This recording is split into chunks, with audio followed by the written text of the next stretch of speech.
worst thing that can happen to a house is to just sit on the market. Welcome to the RE Real Estate Podcast, where we discuss buying and selling real estate in black and white. Here are your hosts, Ben Harang and Clint Galliano. Good afternoon, everybody. Welcome to another episode of RE Real Estate Podcast. I'm Ben Harang with my co-host, Clint Galliano. How you doing today, Clint? I'm doing wonderful, Ben. How you doing? And I'm doing terrific today. Seems like we kind of have this down to the middle of the week or in the afternoon.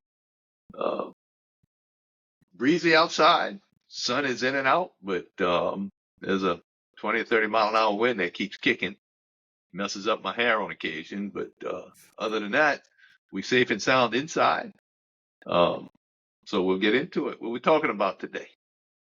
Well, first off, I just want to make the statement that it blew my hair away. Yeah, we have radio faces, but here we are on video. Yep, indeed.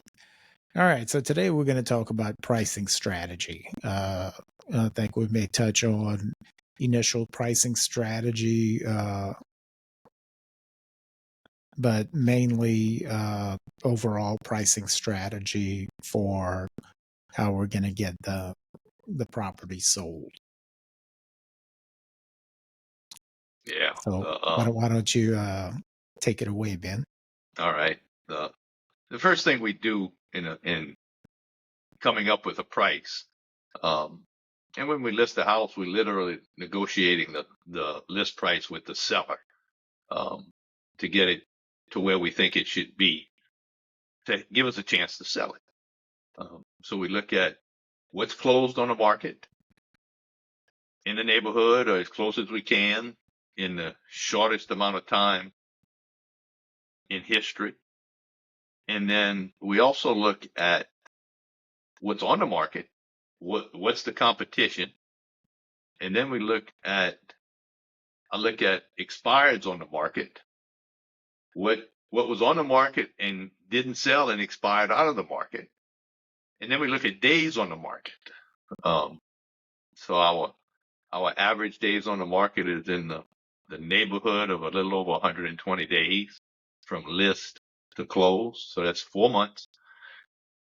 If you average, we can close it in 4 months.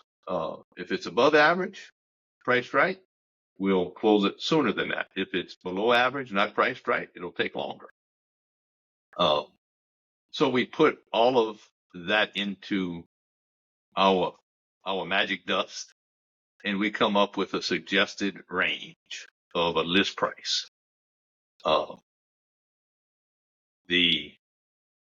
Sometimes the sellers don't like the range I come up with, and it's not our job to tell a seller what they want to hear. It's our job to represent them and to get their house sold at a price that's acceptable to them. So we take all of that information and we talk about why I think the range is where it is. And one of the objections we get is, well, my neighbor T-Bob 3 doors down sold his house for $50,000 more than that. So I think we $50,000 short. I said, okay. Have you been to T-Bob's house? Oh yeah, I've been to T-Bob's house. You know how big it is? It's a house. I didn't never measure it. You know how big your house is? No. Is T-Bob's house bigger than your house? It might be. And I say that just to point out, talk on the street is they might be right that T-Bob sold his house for $50,000 more than my suggestion, but there's a reason for that. Whether it's size, whether it's condition, whether it's additional amenities. So just because a house on the street sold for X number of dollars doesn't mean yours will. And if T-Bob's house was nicer than yours, well, the benefit to you is his price is pulling your house up and your house is pulling his price down. So you rather have the smallest house in a subdivision rather than the biggest house in a subdivision. So The other houses are pulling yours up, and you're pulling everybody else's price down from a valuation appraisal market standpoint. So those are some of the things we do. Another price point is, let's just say we had a house that's plus or minus $400,000. It would be significantly more advantageous to the seller to list it for $399 or $400 than it would be at $401, because today's buyers look online and they put price parameters in when they search for a house. So if their top amount is $400,000 and we have it priced at 401, they will never know the price is available. The house is available. So we need to, 399, 400, I don't care. But 401, I care a lot. Because they're not going to put in 399. They're not going to put in 401. They're going to stop at 400. So that's just some thoughts on how we get to where we are on a price of a house when we talking to a seller about listing it for them. Yeah, it's I do that, but I hadn't thought about it, the search part, but it's a real thing. The buyers are saying, well, I want to stay under this price point, and so they're not going to look at the $500 more or the $1,000 more. They're not even going to see that in their search because they're dialing in their parameters they're searching for, and so it's not even going to show up in the search. Right. And that's just that's a technology limitation, and that's just the world we live in. Yeah, it's like and that's for buyers that are active in the search for properties. When I'm looking for properties for a buyer, I'll tend to go a little outside, just in the event that we could offer a little bit less or anything like that. But that's things we do for buyers. So from the selling side, on the price that we list, that's a technique to make sure that we get on the buyer's radar. Yeah, and I'm sorry, just a thought before I forget it. It's our job as a listing agent to make sure the world is aware that a house is for sale. And we have two markets. One market is the pool of buyers that are out there. And those people are the most aggressive and see more houses than we do sometimes. We need to make sure they know about it. And we also need to make sure that the other agents know about it. So we're marketing it to two different groups of people.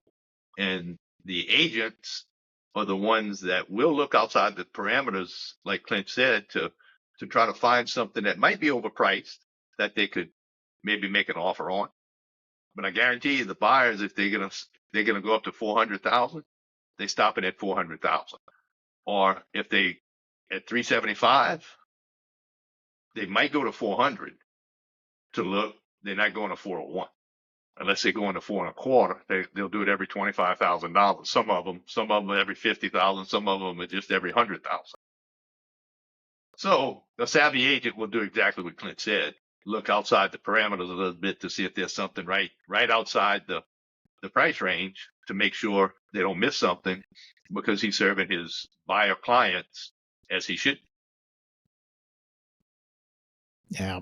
So one of the other things too is a lot of times we'll get pushback and the seller says, well, I want to list at this amount. This is what I want to get. And we've mentioned before, it's like, do you want to get the price you want, or do you want to get your house sold quickly? Or hopefully quickly. And if they say, I want to get the price I want, I said, okay, well, we will list at this price, but let's go ahead and plan on a price reduction schedule if it doesn't sell and we don't get any showings at this price.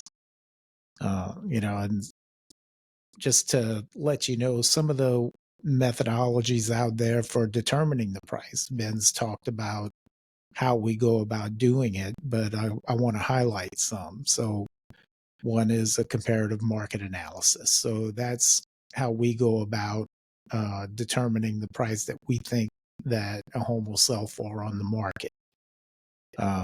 And he kind of got into the details of that.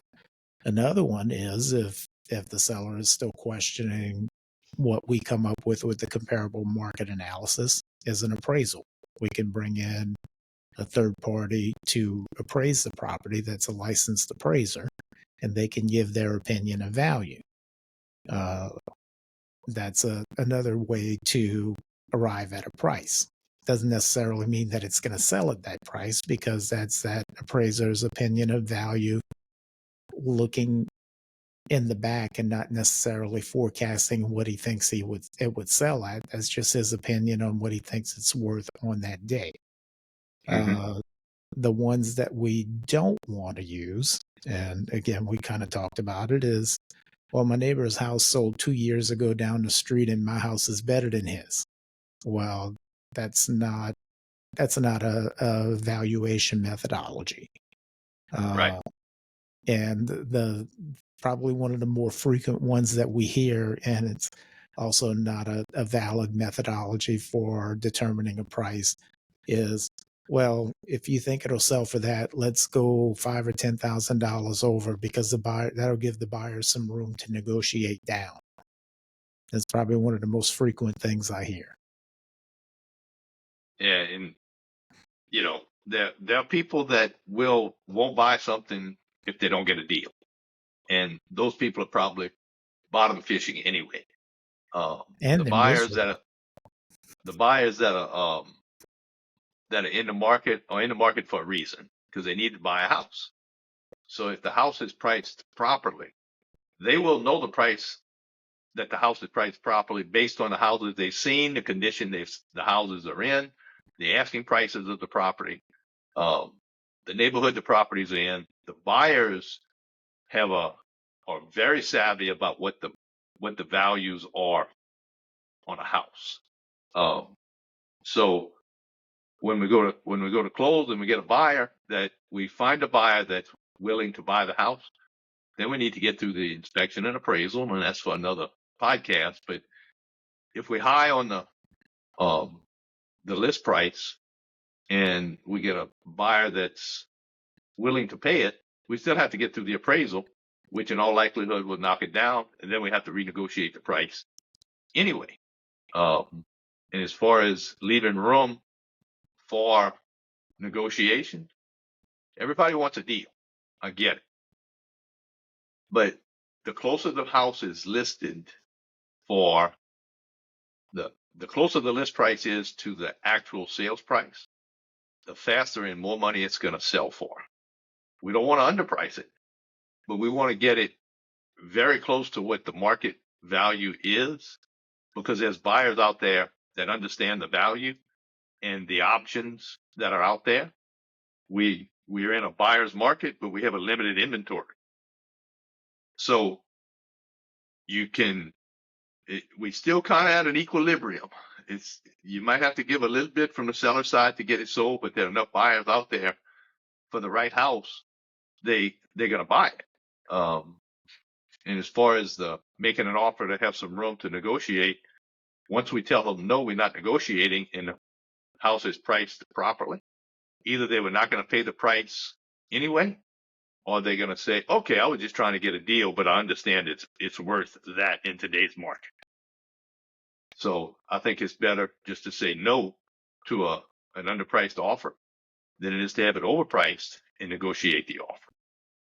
And that's just me. After 30 years of doing this, we make more deals like that than we do negotiating, because when we negotiate, it becomes a game to one side or the other, and they're just not going to buy it unless they have the last word. And you don't want to have to sell your house to that buyer. And if we overprice it, we may have to. Yeah. I just popped into my head other pricing methodologies that people get hung up on is the Zillow's estimates. Yeah. Sometimes they can be accurate. I'm sorry. For the majority. Well, I didn't mean to and laugh at you, Clint. well, no. I'm I not know you laughing at weren't you. laughing at me. Exactly.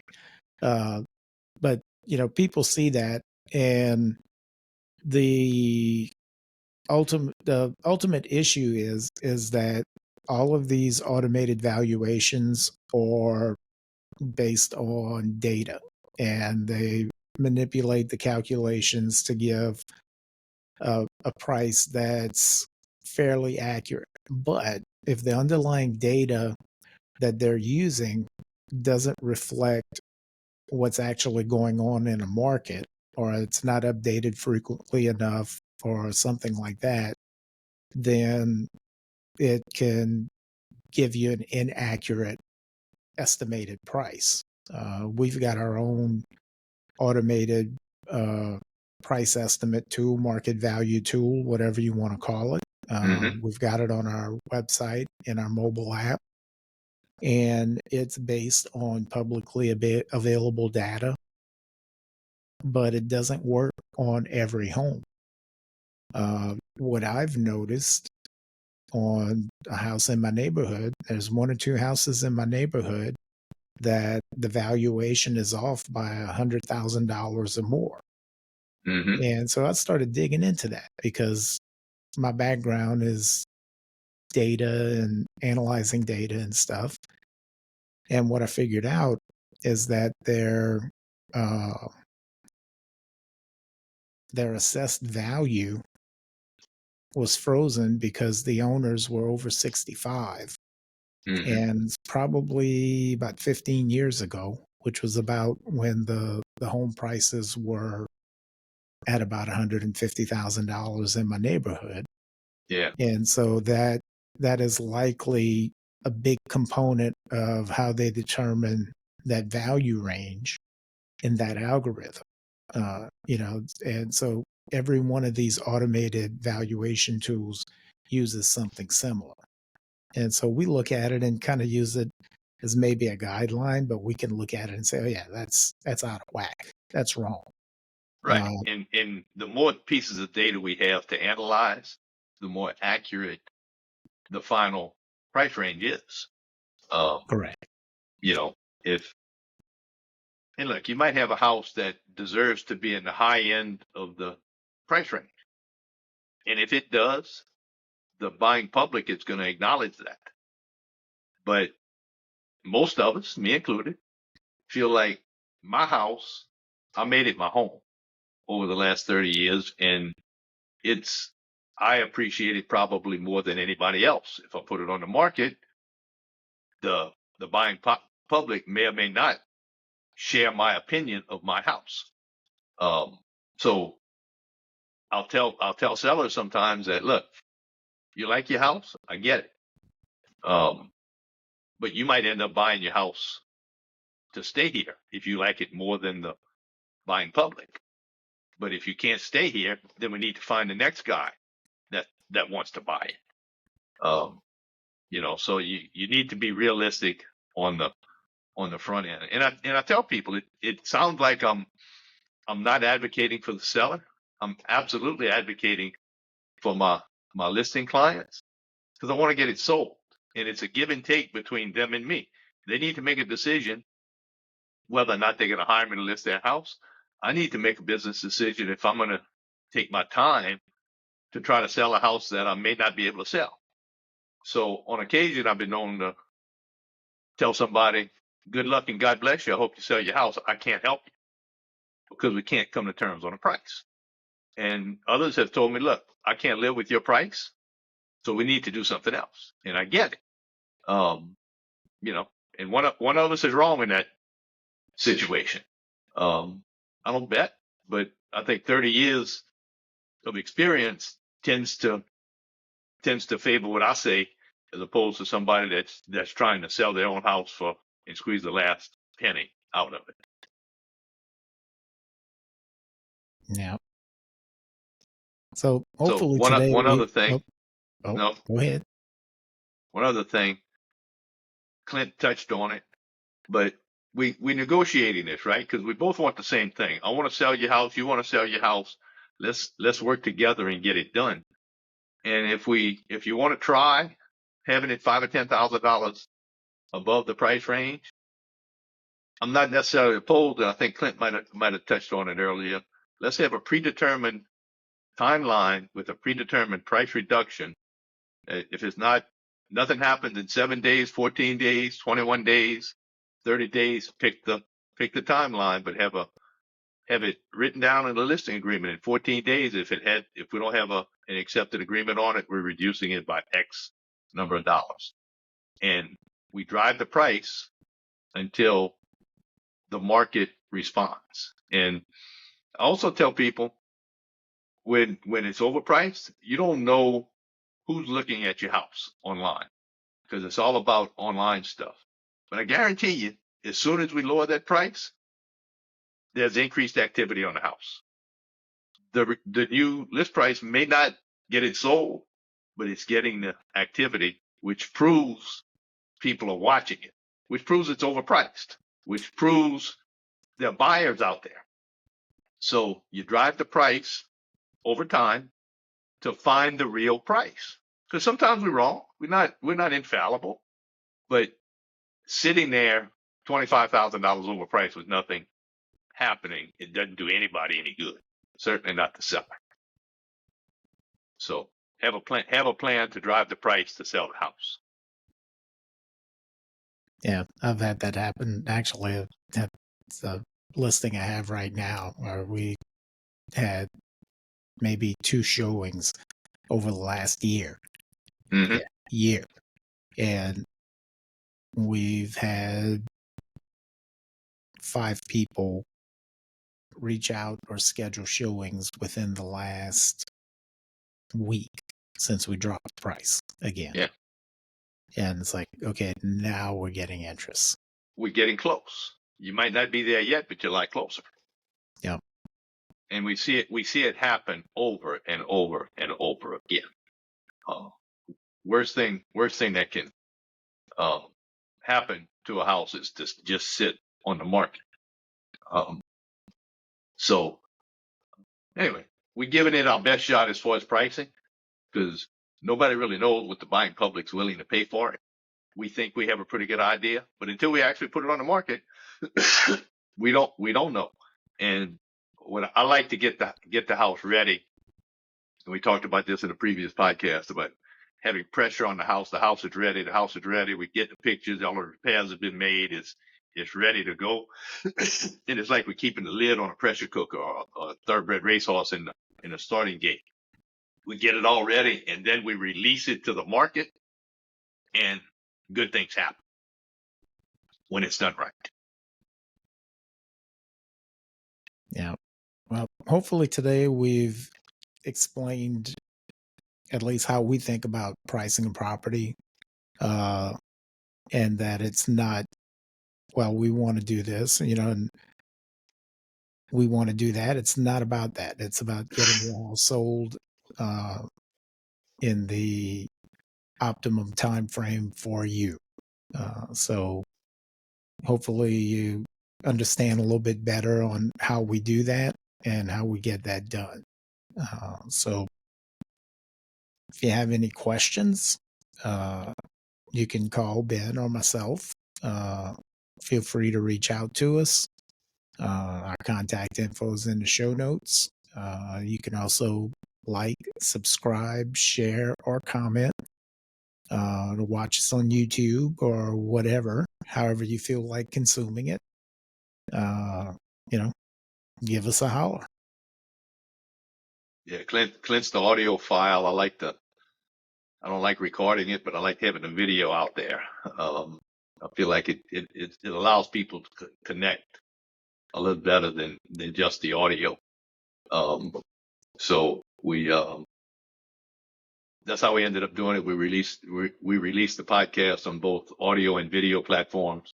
YouTube being the video, and all of Clint's audio file sites like iHeartRadio and Spotify and Apple and all the ones I never heard of before still out there. So wherever you get your podcast, you can find us.